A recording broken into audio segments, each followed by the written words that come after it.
song presented by Watch Music। आई भैया हम singer रोशन यादव तमाम भोजपुरिया श्रोता समाज के हम हाथ जोड़ के प्रणाम करतानी। रउआ लोग के बीच हमार एगो एल्बम जाता जौना के नाम बा सुन लीना पुकार माई, जौना के गीत से सजौले बानी हमार मिथिलेश बिहारी जी, संगीत से सजौले बानी हमार इकरार बाबू। हमरा आशा ना पूरा विश्वास बा कि जे तरह सभे के प्यार दुलार दिले हमरो के दे हम, जौना के recording diamond recording studio Bheldi से भइल ह। बोला बोला पटना के पटन देवी मैया की DJ Amit Aphar, Amit Aphar, music by इकरार बाबू।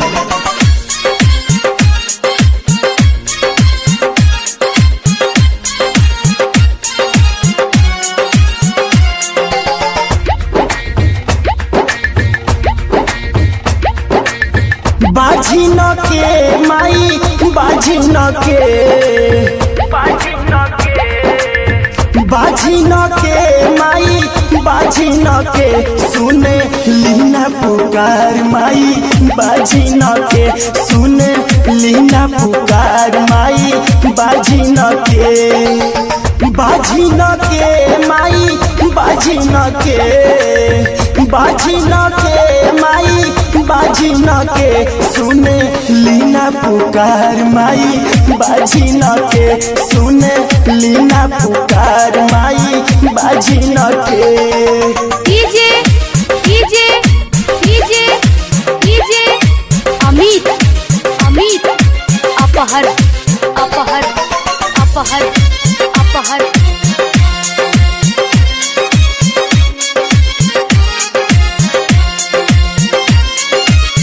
मारे लताना लोगवा गहुआ जवार में, कहेले बजनिया नदी हमके ससुराल में,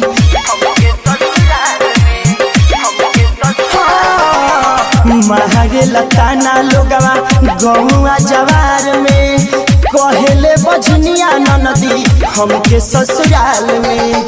बाजी न के माई बाजी न के, बाजी न के माई बाजी न के, सुन लीना पुकार माई बाजी न के, सुन लीना पुकार माई बाजी न के।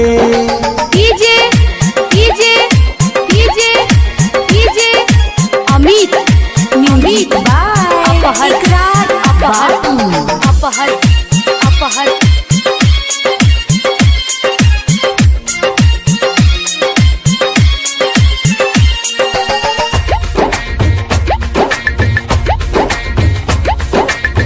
राइटर मिथिलेश राजू देखे नहीं सहेले, रोशन सुबास तब झिनिए नाम कहेले,